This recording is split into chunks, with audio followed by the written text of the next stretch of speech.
Coba kalian tengok dulu mereka berdua ini. Mesra kan?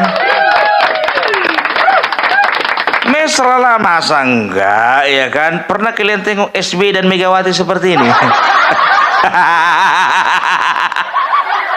Atau Jokowi dan Megawati? Pernah dulu, tapi untuk saat ini cinta mereka tak seperti dulu lagi. Yang satu di utara, satu di selatan. Kita doakan saja supaya kedepannya para pemimpin bangsa kita ini boleh bisa bergandengan tangan satu dengan lainnya. Itu dia. Dan tahu enggak kalian, ini bisa dikatakan sejarah baru ini. Kapan ceritanya ada presiden terpilih dan dilantik masih menciptakan sebuah suasana yang harmonis dengan presiden sebelumnya? Gak pernah ada. Aku bilang sama kalian ya. Jadi di sini bisa dikatakan bahwasanya Bapak Prabowo ingin meyakinkan kepada rakyat bahwasanya beliau itu tidak pernah ada keretakan hubungan dengan Bapak Jokowi.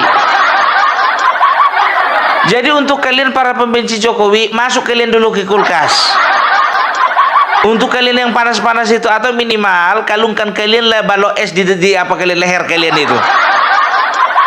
Kompres kepala kalian dengan balok es itu.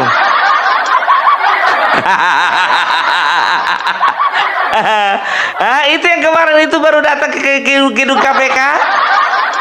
Yang katanya menuntut Jokowi bahwasanya mereka sekeluarga melakukan tindakan korupsi. Masuk ke kulkas, masuk. Tapi tahu enggak kalian, jujur aja aku bilang ya, kan mereka itu kan kalau misalnya ditanya wartawan ya, ada agenda apa Pak, kan begitu ya, mereka cuma bilang ya kita cuma silaturahmi aja. Percaya kalian? Aku enggak percaya. Itu artinya ada pembicaraan penting yang sedang mereka bicarakan. Tapi ini sebelum kita lanjut dulu, aku mau disclaimer dulu, aku mau minta maaf dulu sama kalian ya. Videoku yang sebelum ini yang bicara tentang Bang Marwar Sirait ya. Jadi di situ kalian menilai aku seolah-olah aku itu membanding-bandingkan antara Joko Widodo dan juga Bapak Prabowo ya. Tapi aku bilang sama kalian, dari hatiku yang paling dalam tidak pernah ada niatku untuk membanding-bandingkan Bapak Jokowi dengan Bapak Prabowo ya. Mungkin aku ada salah kata, mohon dimaafkan ya. Aku ada salah kata, mohon ya untuk tidak kalian simpan di dalam hati. Dan dengan segala kerendahan hati, aku bukan cuma sekedar minta maaf, aku potong bagian video yang memang seolah-olah aku itu sedang membanding-bandingkan kedua pemimpin negara tersebut. Tapi aku bilang sama kalian ya, dengan segala kerendahan hati, sekali lagi Opung Parbelak ya, minta maaf kepada seluruh penonton dan juga fansnya Opung Parbelak ya. Tidak ada yang perlu kalian saksikan dari cintanya Opung Parbelak terhadap Bapak Jokowi. Ya biasa itu, manusia itu tidak pernah luput dari kesalahan. Cemana mau dibilang awak bukan malaikat, apalagi menantunya. Awak ini cucunya Nabi Adam yang punya banyak dosa, iya kan? Jadi tolong dimaafkan ya, oke? Oke, ya, sesama pencinta Jokowi jangan pernah saling menyimpan kesalahan. Jadi kita kembali dulu ke acara makan-makan orang ini dua. Jadi kalau bicara makan-makan orang ini dua, yang penting itu bukan menunya. Walaupun wartawan meliput ya, media meliput ya, apa yang menjadi orderan mereka itu nggak terlalu penting sama kami. Yang penting itu adalah ada apa di balik pertemuan berikut. Ya, jadi di luaran sana memang sudah banyak spekulasi. Ada spekulasi yang positif dan juga ada spekulasi negatif. Kalau Opung Parbelak sih menilainya ya seperti ini ya. Ingat ya, Opung Parbelak tidak pernah punya spekulasi negatif. Ya, ini positif ini. Demi kemajuan bangsa ya. Kalau aku berpikir yang pertama ini, kenapa harus ada pertemuan? Ya, kenapa enggak telepon-teleponan? Bisa aja sebetulnya mereka video call kan? Gitu dia. Apalagi Bapak Prabowo baru saja melakukan kunjungan pagi harinya dari Papua dan makan malam di apa namanya di Solo, kan begitu. Kalau bisa dikatakan maunya pulang dulu dia ke Jakarta, besoknya baru ke Solo, kan begitu ya. Tapi mungkin ada beberapa hal yang penting ya. Yang pertama ya, di tengah kekisruhan tengah-tengah masyarakat yang mengatakan bahwasanya Bapak Prabowo ya sudah tidak lagi memiliki hubungan yang harmonis dengan Bapak Jokowi ya, dan lebih jahat lagi dikatakan Bapak Prabowo tidak peduli dengan wakilnya Kaisang. Karena apa? Dia hanya menganggap Kaisang sebagai apa saja, sebagai cindera mata, sebagai hiasan. Kan kurang ajar kan? Ini ya, pertemuan ini bisa kukatakan ini mereka ingin menunjukkan kepada para pembenci Jokowi dan keluarga bahwasanya Bapak Prabowo masih ada, berjalan seiring bersama dengan Bapak Jokowi. Ya, ingat itu. Ini seolah-olah mengkonfirmasi bahwasanya Bapak Jokowi tidak akan pernah tinggal diam ketika ada pihak-pihak yang mengganggu Bapak Jokowi dan juga keluarganya. Itu dia ya. Jadi kalau kukatakan begini ya, itu kan kemarin itu kan sedang heboh ya, apa namanya, mereka kumpul-kumpul di KPK, kan begitu.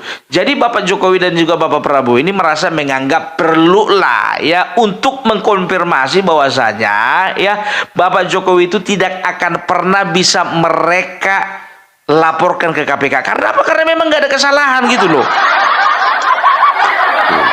Mereka aja yang kurang kerjaan. Itu yang pertama. Baru yang kedua ya. Yang kedua sudah pasti ada pembicaraan penting. Yang pertama mungkin seputar ya apa-apa saja yang menjadi program Jokowi, yang menjadi program Bapak Jokowi, yang menjadi andalan ya untuk mempercepat pembangunan Indonesia ini ke depannya. Jadi kan kalian udah tahu bahwasanya Bapak Jokowi itu 10 tahun sudah memimpin bangsa ini. Jadi otomatis ya peta permasalahan itu Bapak Jokowi masih menguasai. Kan begitu. Bapak Prabowo kan anak baru masih.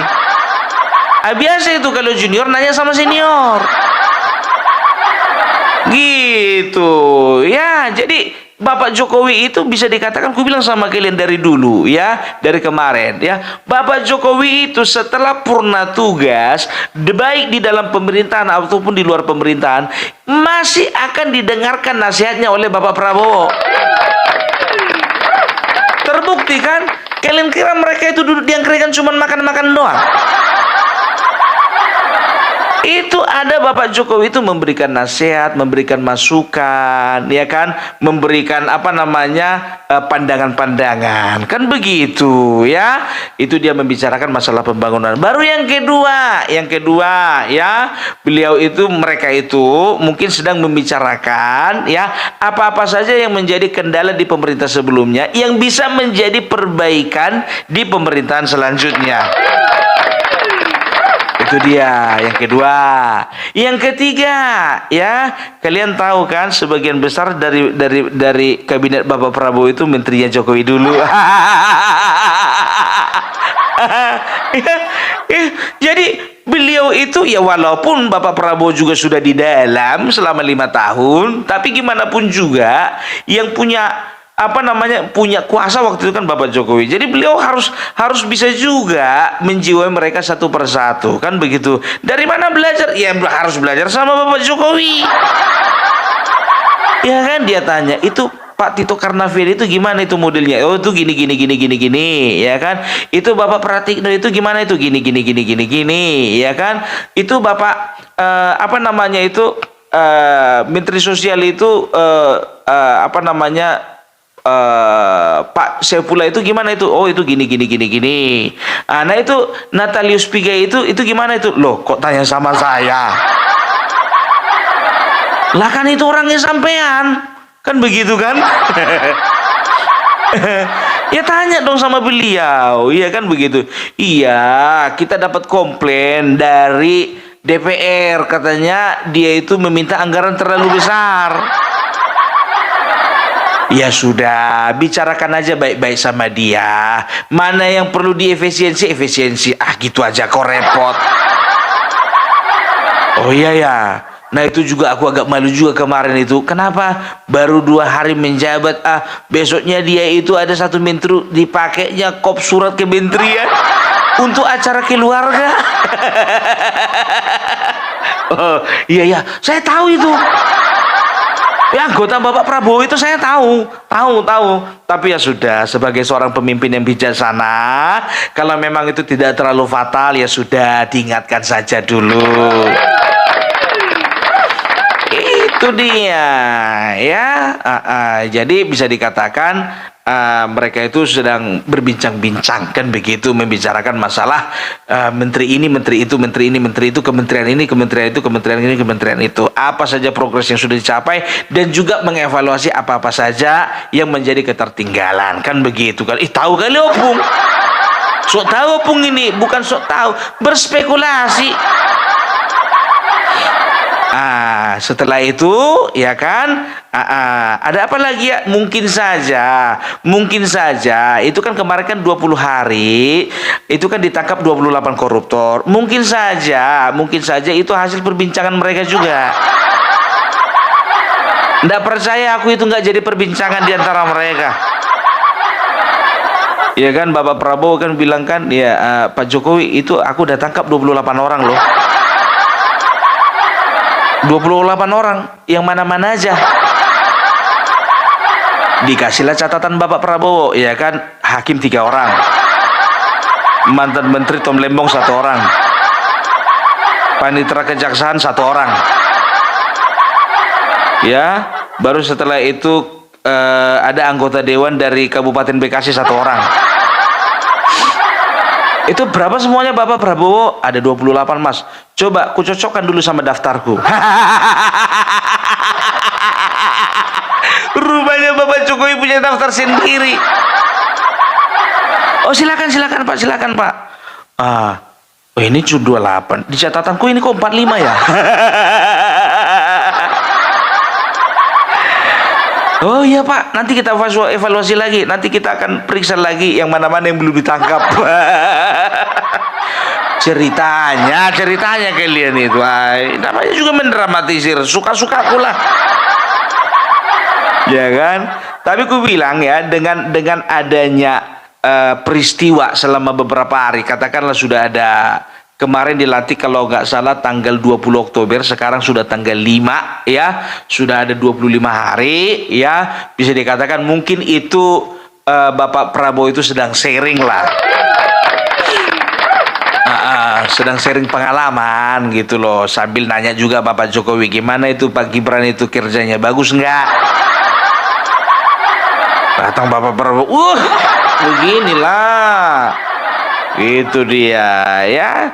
Jadi itu dia, makanya aku bilang ya kan, Bapak Joko Widodo itu tahu kalian ya, walaupun beliau itu tidak di dalam pemerintahan ya, tapi masih banyak juga orang-orang yang cari endorse-nya dia.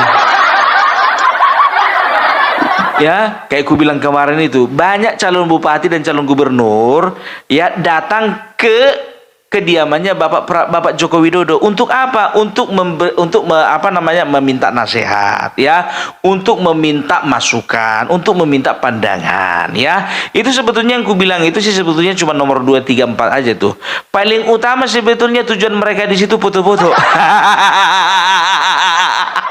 Dan bikin video sebagai ala iklan mereka untuk menunjukkan kepada rakyat bahwasanya aku juga didukung dan di-endorse Bapak Jokowi.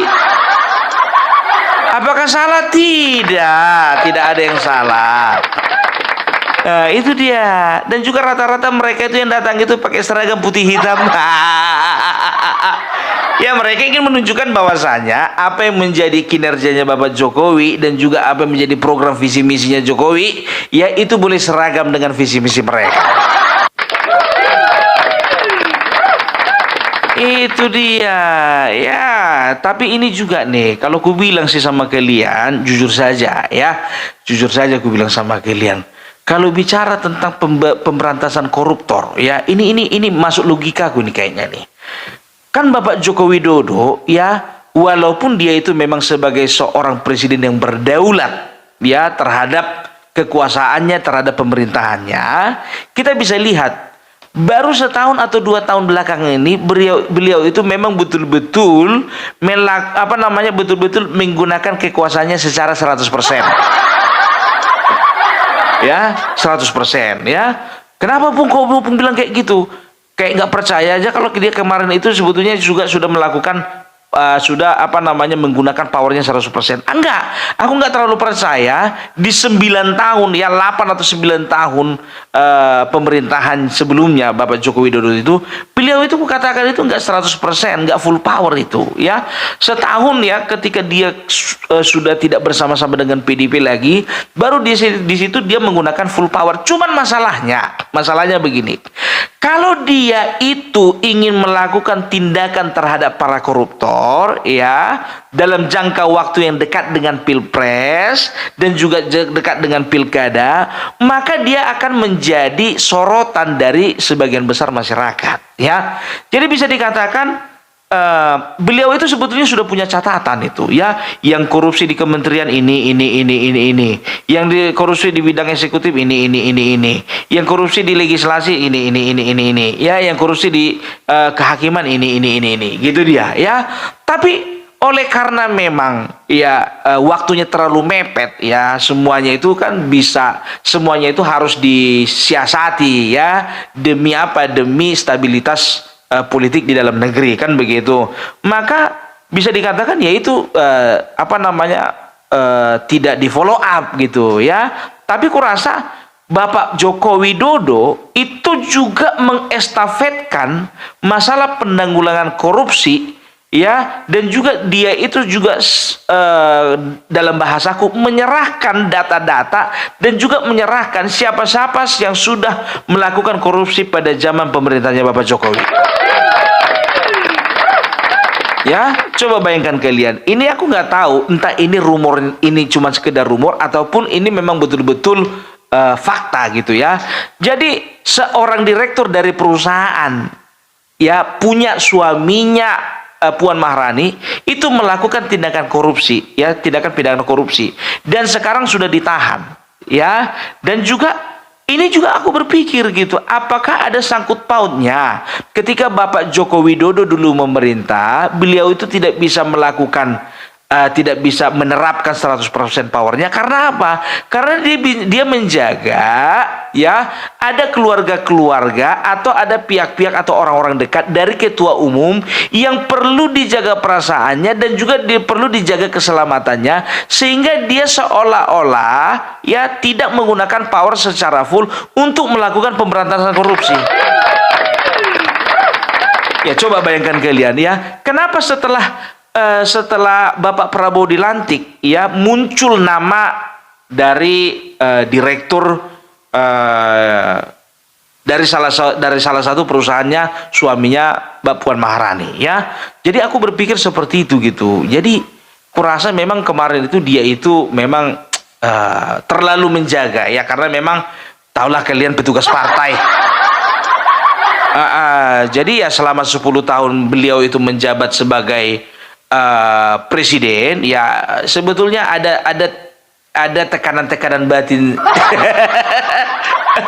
yang diciptakan oleh ketua umum sendiri, kita nggak tahu juga ya. Makanya aku bilang ya, alhamdulillah bahwasanya sekarang itu Bapak Prabowo dia itu melakukan segala sesuatu, melakukan kebijakan dan juga melakukan actionnya itu tidak di bawah tekanan manapun. Ya, tidak menerima tekanan dari pihak manapun. Karena apa? Karena beliau itu ketua umum. Beliau itu walaupun bukan partai pemenang di legislasi, tapi beliau itu punya power yang full dibandingkan dengan Bapak Jokowi kemarin. Ya, kita harus akui ya, memang hati Bapak Joko Widodo itu kepada rakyatnya. Hati Joko Widodo itu bagaimana supaya bangsa ini maju, ya kan gitu. Tapi ya mungkin kalau kemarin itu bisa dikatakan begini, kalau sekarang ya kita itu punya visi Indonesia Emas 2045. Aku rasa kalau misalnya Bapak Jokowi dulu bisa full power, kurasa 2035 Indonesia sudah menjadi Indonesia Emas. Itu dia ya.